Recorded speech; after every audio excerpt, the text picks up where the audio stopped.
Okay, let me let Lyona in the room. See if anyone else is hopping on. Lyona, what's up? No, I It's haven't the seen Lyona in queen. a minute. It's the Hi queen. guys. I'm here. I cannot get on camera though, but it's good to see you. I'll be here quietly. Yeah. Okay, awesome. All right, cool. So we're gonna do just brief introductions, and then when you introduce yourself, just popcorn it to someone else. And then once we're done with that, we'll just hop into the prezzo. So you all know me. I'm Lucy. I'm really putting on these events that bring about different topics that are important in our communities. And I'm especially interested in digital and economic inclusion for minority communities. So I'm always talking about ways to improve our personal finance and also ways to remain competitive in this market. Sorry, all these texts. Which what's important to me and what I see as something important is technology. So that's what this conversation is about. So put this together. I want to invite some of my friends on here to talk about it. And then, yeah. So I'm going to popcorn it to Timothy. You always give it to me first. Hello, everyone. I'm Tim Snipes. I don't know what do I do. I'm a professor and a consultant. Been in the technology space for quite some time. So yeah. Lucy and I met during one of courses I was taking in one of those MIT courses. And yeah, she invited me here. So here I am.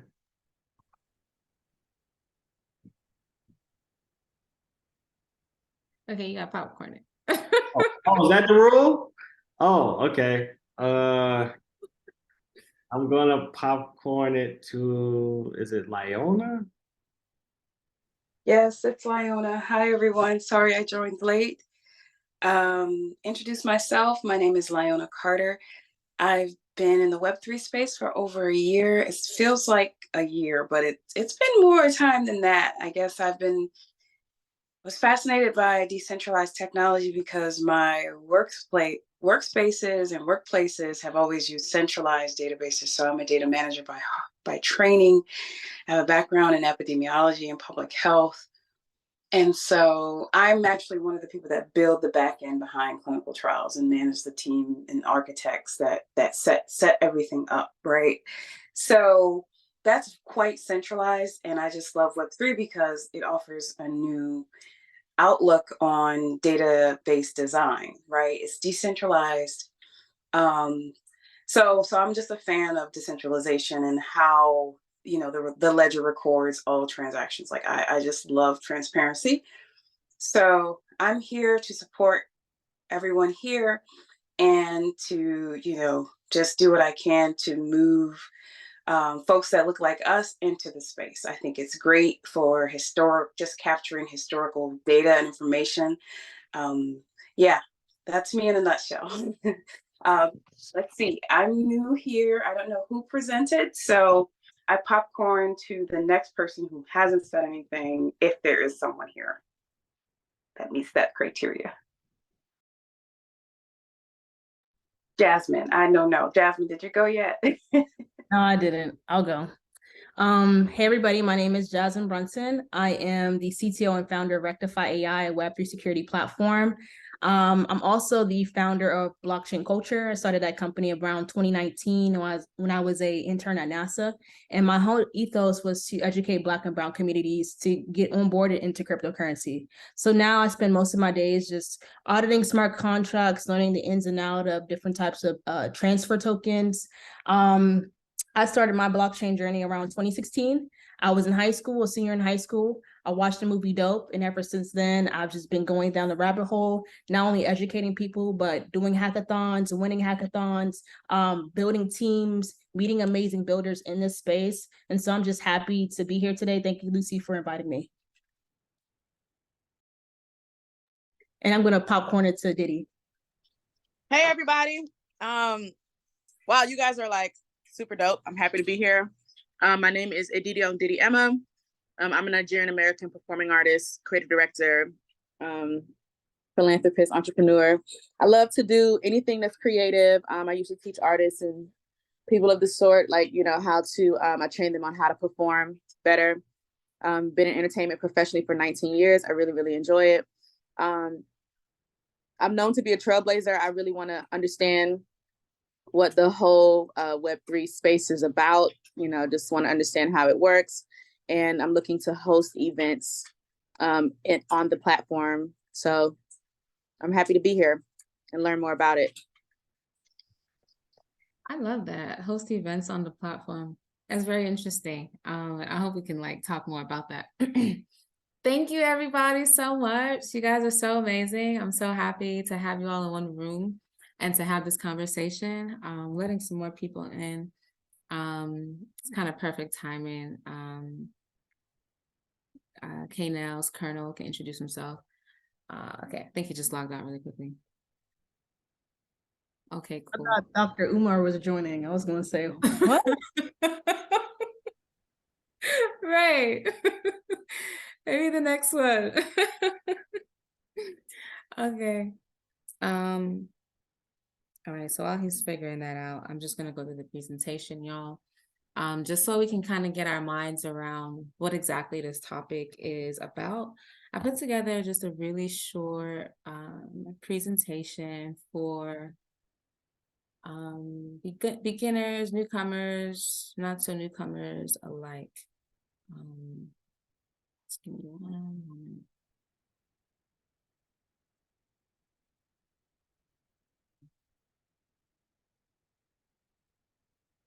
Let me know when y'all can see my screen.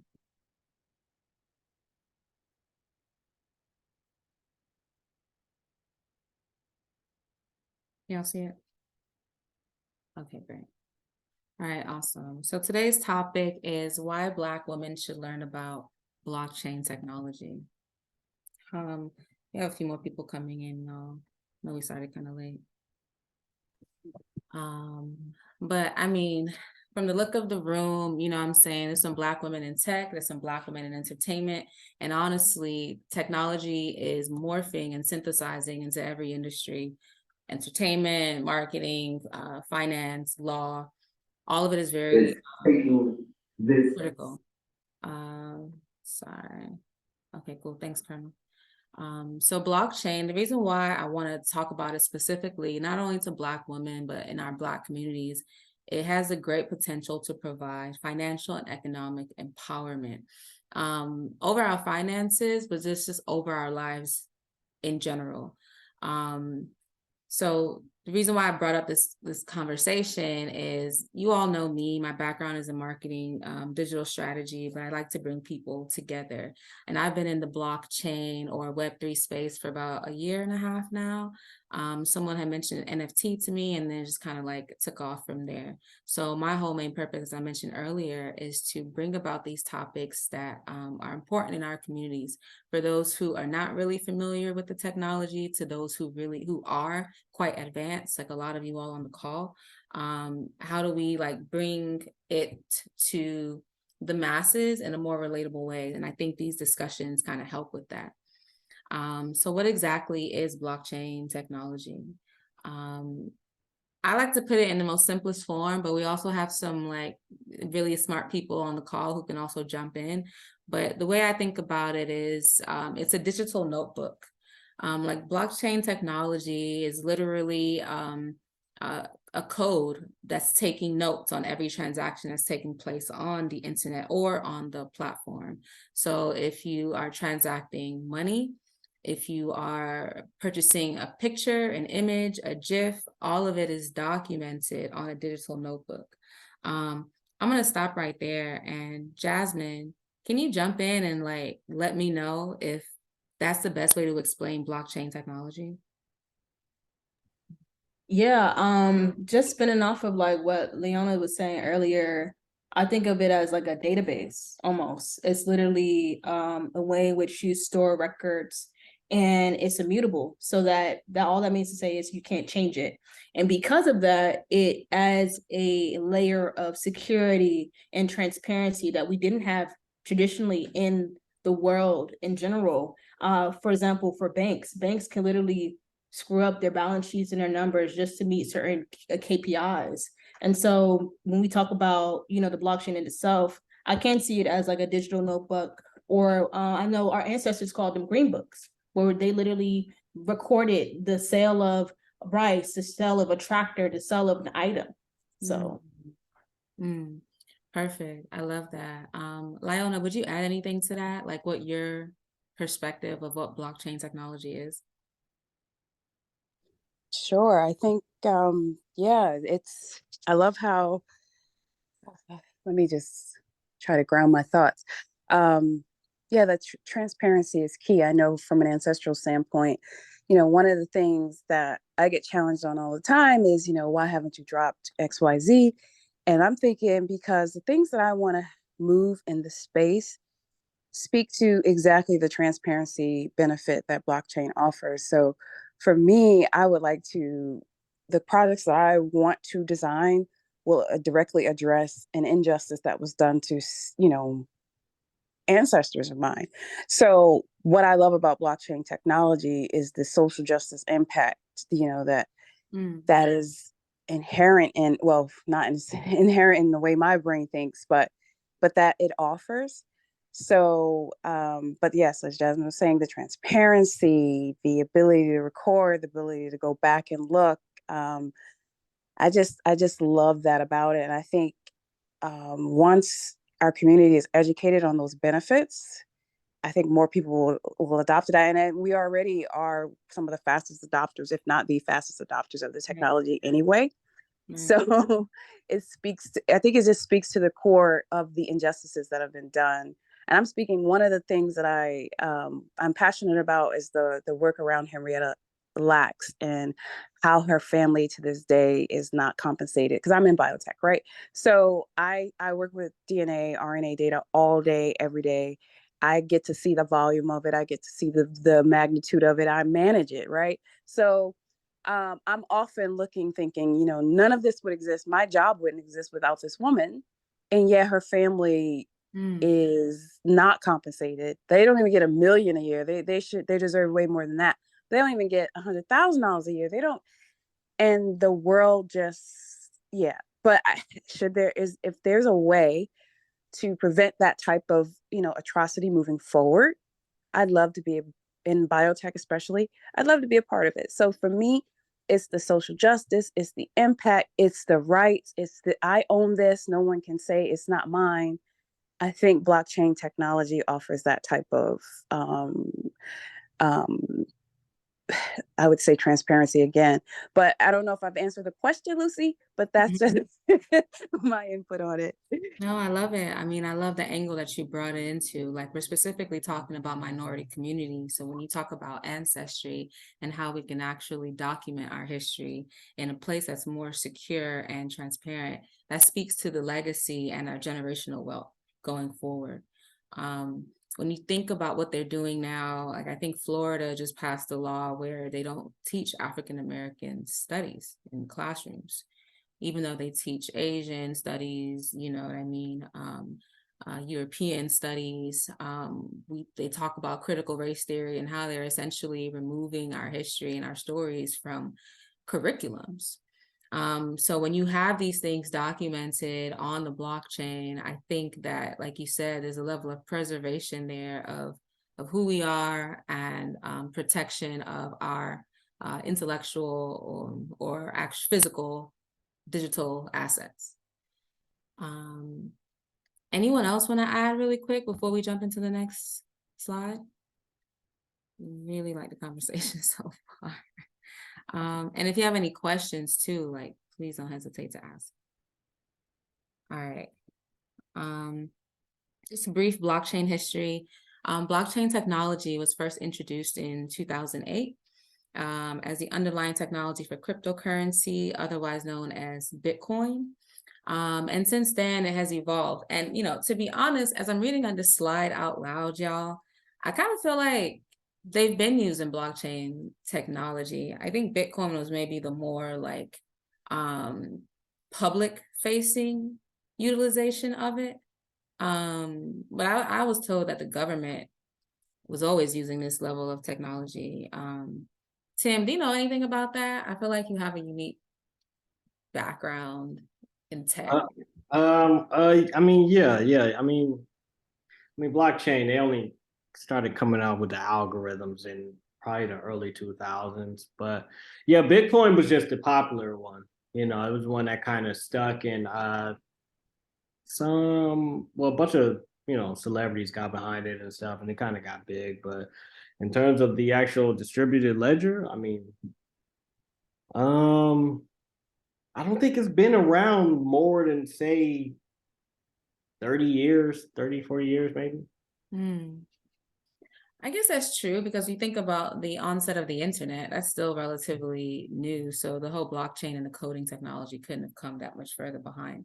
But yeah, so and Bitcoin, if you don't know, is the first cryptocurrency that has really changed how we look at money, digital money, digital income.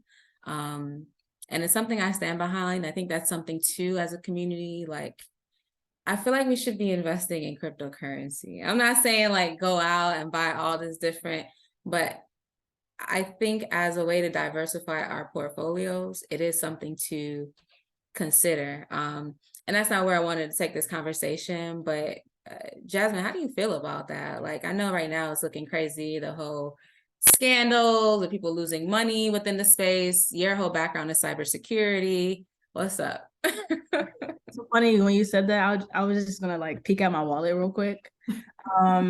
But nah, this is the time to buy. Like, this is not the time to get scared. This is the time to buy. Like, Bitcoin's on sale right now. It's 23,000. Everything else is on sale. I know ETH was like at 1,600.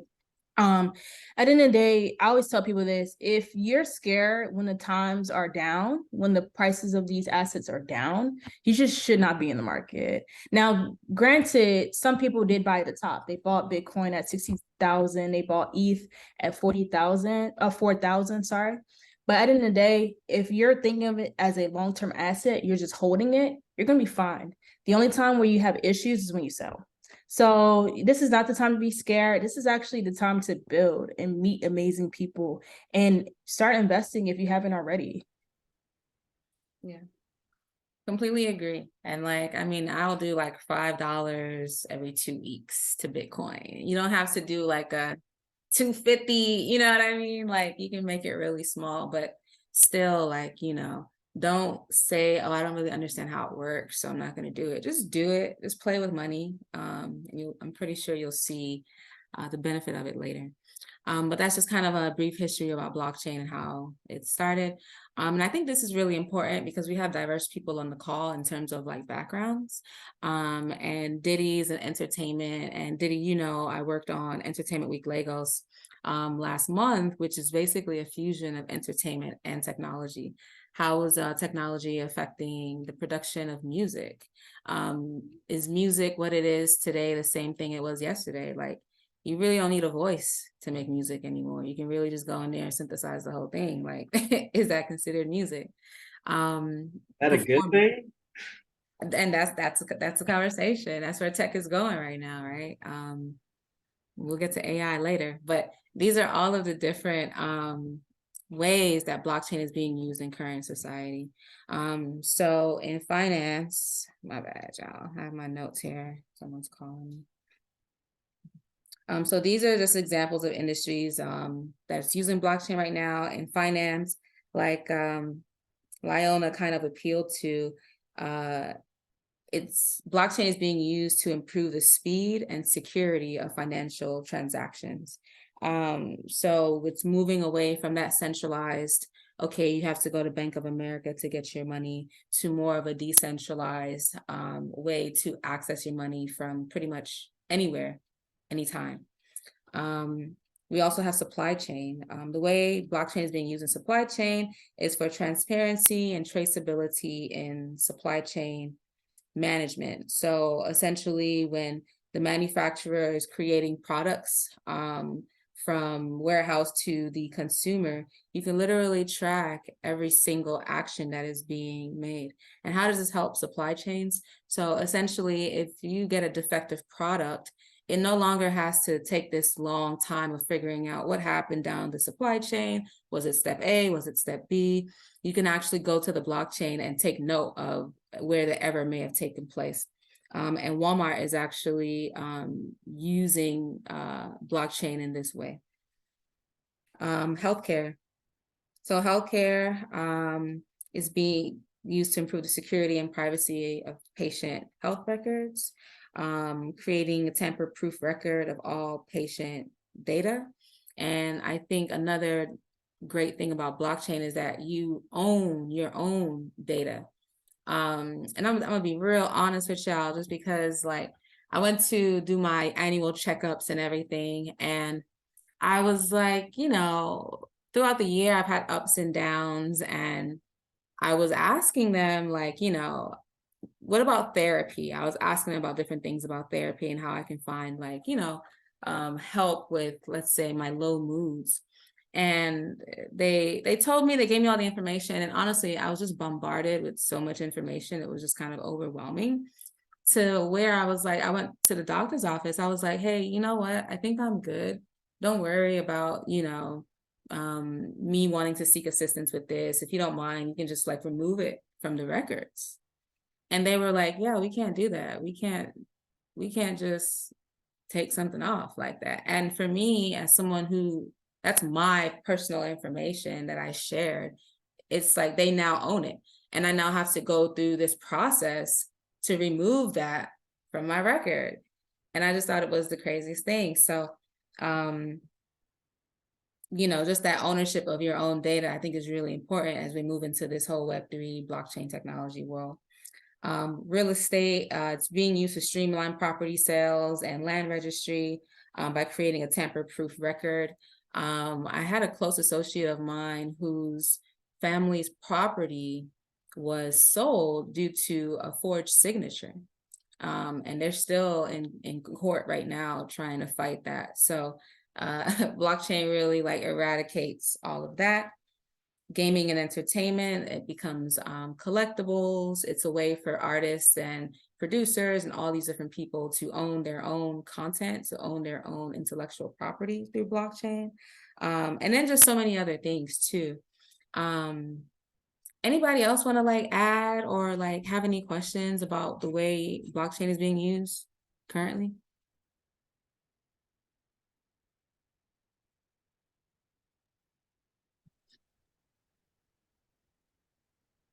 I don't know.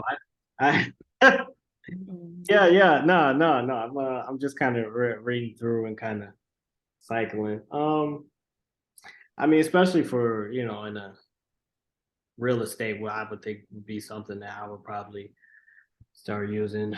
It's more, but yeah. In terms of blockchain, yes.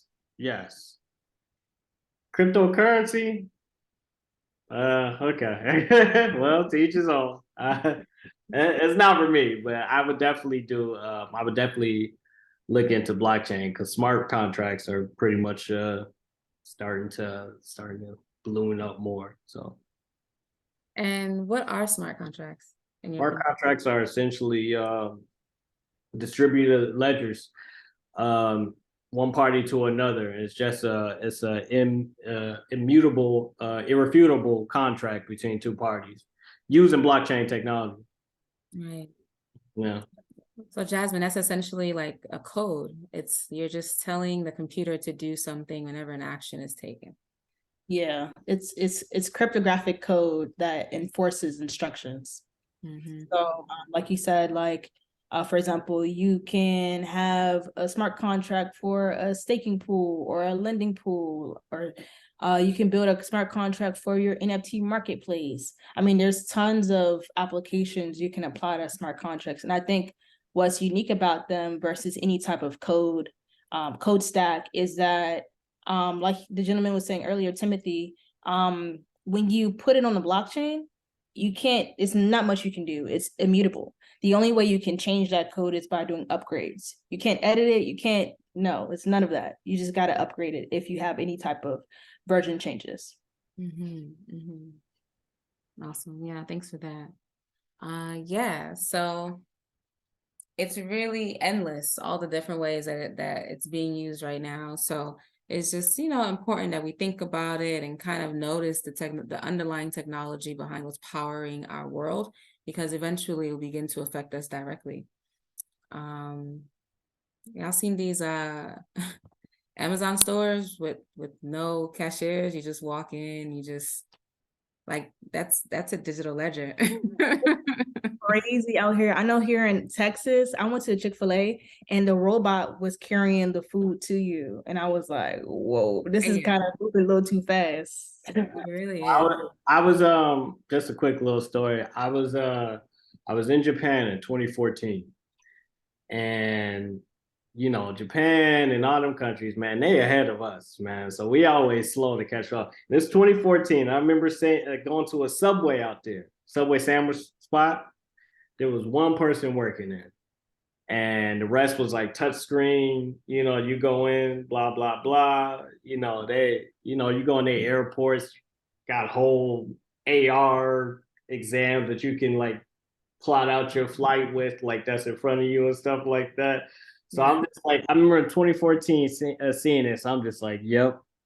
That's crazy. It's y'all about to get ready for this in America, because if they go test it in Japan first, it worked there, it's gonna come to America next, and next after that, fast food, movie theaters, grocery stores. You can't even find a cashier at Target anymore. It's just like all self-checkout. So yeah, it's happening slowly but quickly at the same time. Yeah, and you said AR, Timothy, which is augmented reality. Just want to make sure everyone is following. Yeah. Sorry, using too much jargon, but how would you explain augmented reality really quickly? Well, so there's virtual reality and there's augmented reality. And virtual reality, I'll talk about augmented reality first.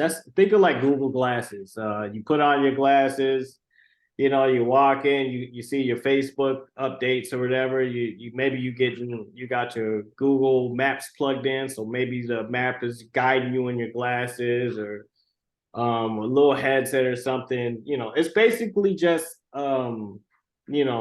technology, integrated with our everyday life. Whereas virtual reality is you're like completely immersed. And you have the head, thing on, and you're like, in your room playing the game or whatever, something like that. You can walk around with AR, during the day. You can't walk around with VR. Right. Okay, thank you. That was helpful. And just, to kind of close, y'all, just a couple more slides here. This kind of goes into why it's so important. Our world is changing, and for me as a Black woman, I feel like Lyona mentioned that we tend to be ahead of the curve when it comes to technology and all those things, but we also tend to not be compensated for our intellectual property, for our ideas. It tends to be outsourced to people that don't look like us. So when we talk about these things, I just want to make sure that we're informed that it really is impacting us in ways that we may or may not see already. Over here it says communications, transportation, medicine, and even when we started with smartphones, a couple of decades ago, like that just changed the whole game. You went from playing Snake on your phone to surfing the internet on your phone. And all these things, like they are a luxury they're a luxury now, but soon they won't be a luxury. And it's like, we need to make sure that one, like we're aware of it, but two, we put ourselves in positions to actually benefit from it. Because I think eventually it might become a matter of survivability, really. You know what I mean? Just to be completely honest, like the world is becoming more intelligent. Everything around us is becoming more intelligent. There's ways that we can be more effective, even with all these different artificial intelligence tools. Like no matter what your background is, there's a tool that can save you a significant amount of time in doing whatever you're doing now. And if you don't know that, there's someone that's going to have a competitive advantage over you. And you're just like, bro, it took me 3 hours to edit this video. How did it take you 3 seconds? And it's like, we have to be aware of the technologies that are making our lives more efficient, but understanding the basis of it as well. And I hope that makes sense. Anybody want to throw something in there? Like, just, you know, being cognizant of where our world is going and where we need to be. Sure. Has anyone on the panel tried ChatGPT yet? Yeah, I'm using it already. I might do the subscription, but we'll see how that goes. Yeah, one of my coworkers, he got the full subscription. I asked that sometimes in my class just to see, because I remember when I first asked her, there was maybe one person who kind of put their hands up. But as the semester is going on, I asked it again, and more people. I just want to see the growth rate that is kind of going. So I asked it just to see, kind of a little experiment. I just want to see how fast it's growing. So yeah. Yeah, ChatGPT is fire. Go ahead, Jazz. Yeah, I was going to say, I'm excited about how AI is now being streamlined, because at first AI was only subjugated to big businesses and governments that could afford it. And now with instructive AI, where you can like use Stable Diffusion to make AI art, or you can use ChatGPT to make you lists of recipe and stuff like that, it's allowing the public to now get gritty and get dirty with AI, which is now going to lead to more, I would say, citizen data scientists, or just modern people building AI technology. And I think that's where we're going to get in terms of a place where now we're not siloing this technology only to big governments, big businesses, you know, billion-dollar companies. Everyone can use it and everyone can build their own models. And so I'm excited about now that ChatGPT is being a household name, it's going to get kids interested in building their own machine learning models. And they're already doing that in schools these days. Like, this next generation of children are going to be just so bright and so intelligent. Yeah. Like my niece, I'll be looking at her like, bruh. Dive in. I mean, I mean, the technology is available to them. And just a second on when you're talking about the silo, like, I mean, if you pay attention to the news, you'll see that, like, you know, the big FANG companies, and even like Twitter and all these, they're all like laying off like 20% of their whole workforce.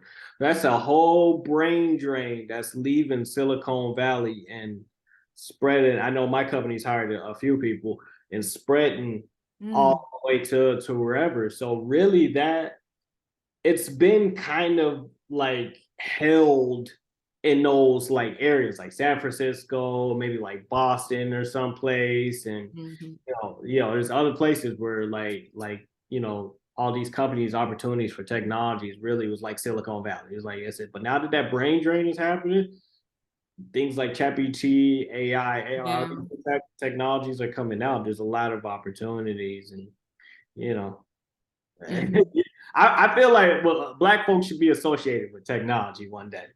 You know what I'm saying? Yeah, I think it's very important. I want to give other people a chance. Colonel, what's up? Any ideas, any feedback so far? Like, how have you seen like technology pop up in new ways in your environment? I'm mad. I just be calling people out.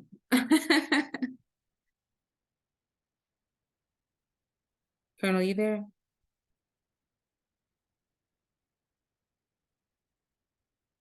Okay, cool. I have some discussion questions. I want us to just go. Hey, yo, I'm here. My phone was acting crazy though. No problem. Welcome. It's always nice. What's good? Yeah, of course, technology is always a disruptor, even for what I do. Actually, as a sales trainer, I work for a company called Asbury Automotive. Asbury Automotive is a parent company for like 250 dealerships. throughout the United States. And of course, that in the training that I'm doing now with the participants, one thing that I'm talking to the salespeople about is how companies were able to utilize technology to successfully disrupt the industry and what we know as a traditional dealership experience. So just to give y'all some inside information, I guess, realistically speaking, the way I look at it, we probably have 10 years left of the process at which you buy a car at a brick and mortar dealership. I think the only thing that's maintaining that kind of business model now is Asbury Automotive is a Fortune 500 company, and it trades well, and it's very productive. With that being said, brick and mortar is still a viable asset to the manufacturers. So just to kind of put it in context, the manufacturers could work with the congressional aspect of consumer laws in America to successfully create a platform where you can buy a car completely online, do your financing and everything, and have it shipped to you. Right now, the dealerships are a necessity because the biggest thing in that kind of disruptive market is Carvana. Carvana was successful for disrupting the market, but they just had a poor business model. So they bought a lot of inventory at high dollars. They over leveraged themselves. And now they're at a point where they can't give cars away fast enough to turn a profit. So Carvana, although they retailed 500,000 cars in 2021, right, they still aren't profitable on the books. But what that showed to me was they successfully disrupted the market. Like, it works. You just need a better business model. That's all. They had a poor business model. Their business model was simple: buy, buy, buy, buy. That was it. Having worked in a dealership, having been over used cars, having to work with trade-ins, work with buying cars from auction and things of that nature, the amount of money you put in the car in the business sense is extremely important in order for you to be profitable in the long run. Well, technology is just disrupting all of that. Even now, Asbury Automotive rolled out something called ClickLane. ClickLane is a way that you can buy a car 100% online. You can also sell your car to any Asbury Automotive dealership 100% online. We rely on the algorithm. You put your car information in there, then make, model, mileage, condition, and it takes a whole bunch of market data and spit out a number based on what the market says your vehicle is worth. Like, so to the overarching point, technology is here to stay. And that's really what I'm explaining to the salespeople, because now, as always, when you have disruptors like that, there have to be an adjustment. I think the car industry itself is way behind. Elon Musk created a platform with Tesla, obviously, and that's the go-to, that's the staple for like direct to consumerism. Well, what you have now is other manufacturers are slowly following suit. So in a time in a pandemic where you had dealerships overinflating the cost of their vehicles with what they call market adjustments, I can say Asbury Automotive did not do that. So none of Asbury dealers sold their cars for astronomical numbers over sticker because of supply and demand, but a lot of manufacturers did. And you had the vice president of Ford came out and say, I cannot wait for the day that we don't have to deal with dealerships. So that's kind of a like stark, reality. So in terms of technology, it's that it's going to be here and it's here to stay. So those that are able to adjust best to how technology disrupt your industry are those that's going to be able to maintain longevity. So yeah, it's even in the sales side of things, even in the dealership side of things, how you buy cars, how you sell cars, it's all disrupted by technology. And in my opinion, it isn't bad. I don't mind the disruption, but I think we have to be smart and we have to be proactive in how we work with technology. Yeah, damn, that is very true. I was laughing because Tim, you remember, and Tim and I took an MIT course together for data science, and one of our things that we had to do was figure out why used cars were more expensive than new cars. And they gave us like 21 different features of data that we had to analyze. And it's funny to hear what you're saying now, Colonel, because yeah, you're right. All of it after a while will be based on an algorithm. Like, no one's out there like you know what I mean? Like the algorithm will create the bid for you, and it'll show you like based on market conditions and all those things immediately what the appropriate rate is, what the appropriate price is. But yeah, I want to ask maybe 2 questions from this list and we can close. But I just want to thank all of you guys for hopping on. These discussions I think are important. And I'm gonna, just post them on YouTube so people can access them. But just kind of going back to the original topic, and I want to tag Jasmine and Lyona for these. What challenges and barriers do you see Black women facing in the adoption and implementation of blockchain technology? I'm gonna stop saying Black women. I just mean the Black community. Like, what challenges do you see in our adoption and implementation of this technology? Such a loaded question. I know. So for me, when I think of adoption, I feel like the beautiful thing about Bitcoin and crypto is that you don't have to go to a bank to adopt it, right? You just have to have capital. And so I would say the barrier to adoption is just access to capital, getting that, that extra $20 or $50 aside every Friday to put it in Bitcoin. Some people can afford it and some people can't. But at the end of the day, we got to kind of figure out a budget where if we're doing fast food every other day, maybe take some of that fast food money and put it in Bitcoin and hold on to it and dollar cost average. So just finding that, I would say, balance in terms of adoption. But the beautiful thing, like I said, about the space is that anybody can access it. Now, if you're approaching it from an industry perspective, hey, I've had a degree in accounting. I've been in the accounting world for the past 28 years. I've been on Wall Street. You start a DeFi company. I say the issues with becoming a part of the industry is just access to capital investments. Unfortunately, some of the disparities when it comes to capital being placed in the hands of Black founders, we still see these disparities in Web3. And then also, it's so weird because when you meet people in industry, it's either left or right. It's either they real cool or they weird. You dig what I'm saying? I know you know Lucy because you've been in this space. So it's really just trying to find that balance of who's tribe and who's not. Like who is going to be your close-knit community that's going to support you, you support them, and who is just there to like kind of see what you're doing and judge from a peripheral. But I like I said, I feel like the space is in itself. You can download a Gemini wallet today and then buy some Bitcoin. So there's no barriers from that perspective. But when you are trying to rise to the top, become an NFT founder, marketplace founder, DeFi protocol founder, whatever, there are systemic barriers, but you still at the end of the day keep going because our ancestors kept going, period. It's so crazy how this new fight for freedom is like shifting from physical to digital reality. Okay. Anyone else, like maybe these can be challenges that you have faced too, like what are some challenges that you may face adopting the new technology? Diddy, welcome Evan. I think I'm going to answer the question on my own. I think for me, I'm on Instagram, a decent amount of time in a day, and I come across so many different technologies.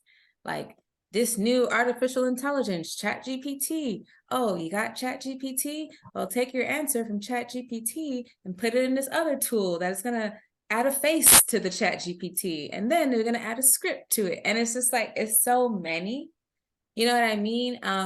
Sometimes you can be paralyzed with the knowledge. It's too fucking much, excuse my language. There's this one website that I found, or that a friend sent me, and I'm gonna put it in the chat. It's called futuretools.io.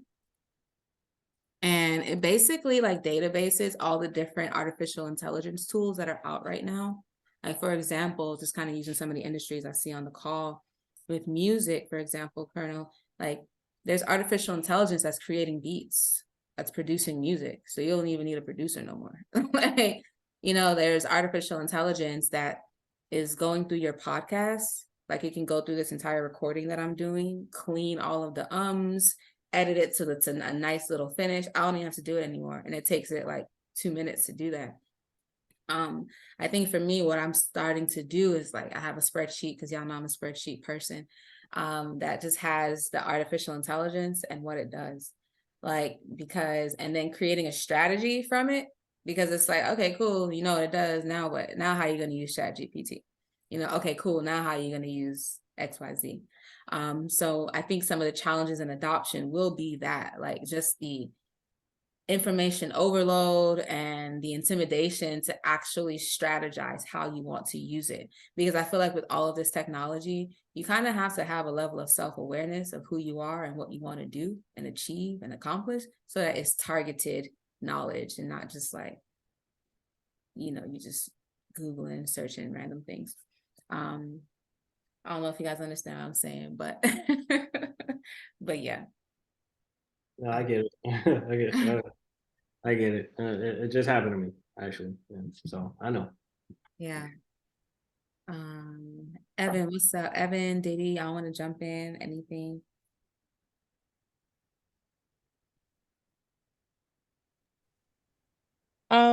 Yeah, so this is Teddy here.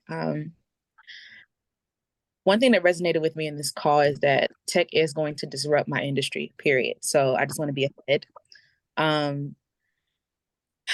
I I know that it allows me to expand beyond where I'm physically at. Shout out to COVID. That definitely like began to change a lot of our minds. Like, okay, wow, we can teach a class sitting in our home, and people from Russia and Dubai and Australia can tune in. So it allowed me to really see how I can expand my brand. And just being able to help people and kind of point them in this direction is like a goal of mine as well. So just because I mean, I understand that it's not going anywhere. And as much as I am like, there's some certain things I'm really not a fan of, like not having people in the grocery store. That's a little weird for me. Having a robot bring me my food. No, thank you. So there's certain things it's just a little bit on the juju side. I just don't want to see the daggone thing happen like that. I really like people. I think people are important.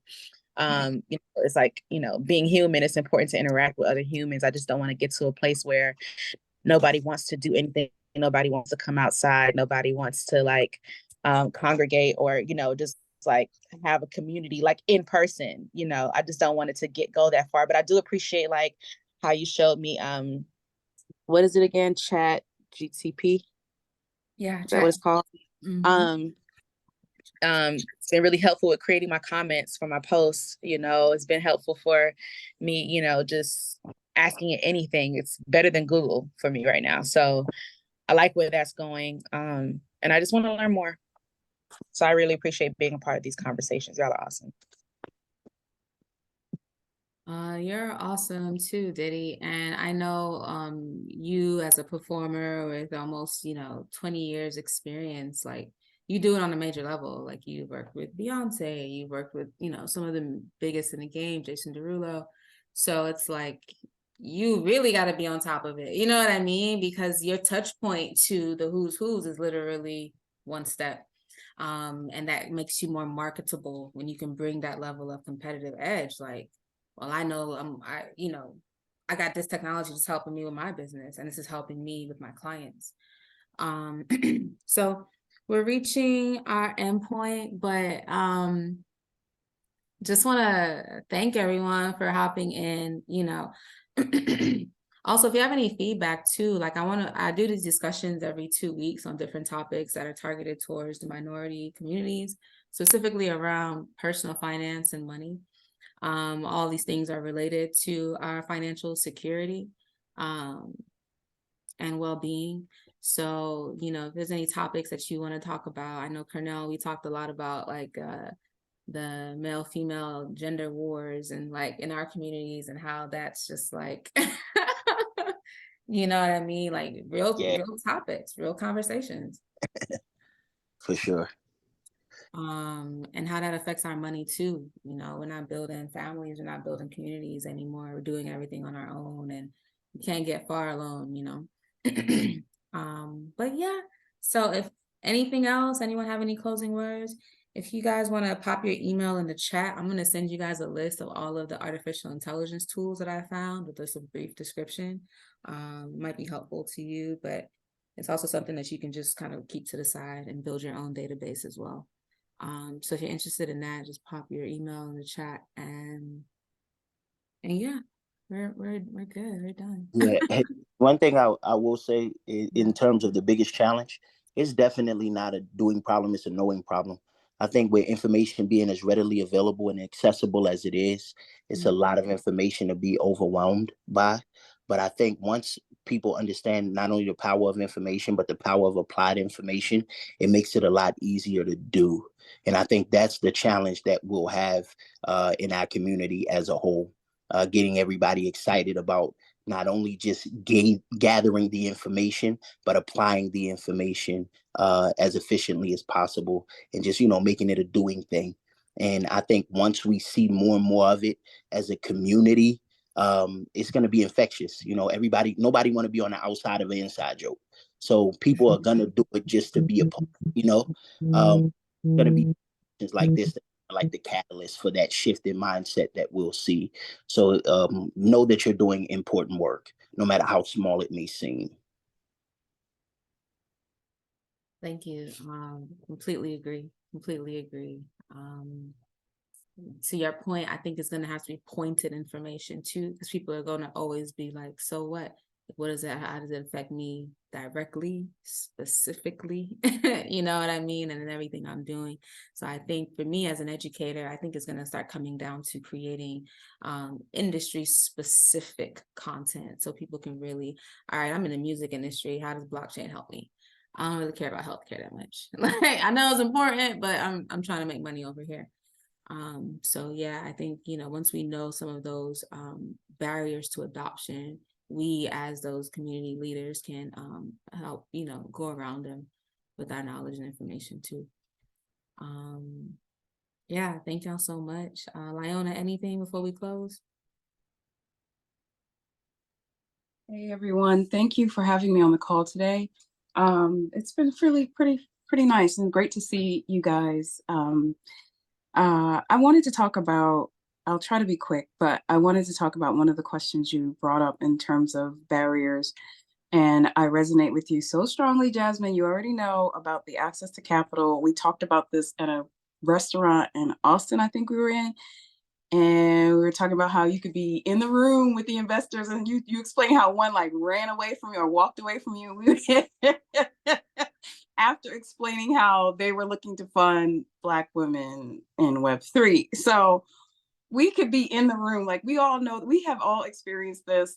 I kid you not. And I don't know. I feel like we need to formation, like form and go. I feel as though I'm connected with so many brilliant Black and brown people, and we know more than what we are even hearing at these conferences. And I'm just bothered that personally, I just feel like we have our own answers. I feel as though we have our own answers. I do feel like there can be scammers among us. I'm not gonna negate that, of course, but I would love to just partner with my own people and build within an ecosystem that we all thrive. I'm just tired of going to people looking for funding. That don't even see me, can't see me, up in there fixing their stuff. I'm just done with it. I'm just like, my ancestors didn't raise me to be this badass to be going back and asking somebody else to help me. Like, I'm just sorry. I'm just ready to connect with my own people who are really willing to do the good work. Like, I come on your project, move some stuff, like maybe we barter our, what we do, but not, enslave each other, Like, I'm just ready to build with my own. I don't know how we come about it. I'm just tired of looking elsewhere. So I just wanted to leave with that and say thank you for the opportunity to be here, Lucy. Yeah, absolutely.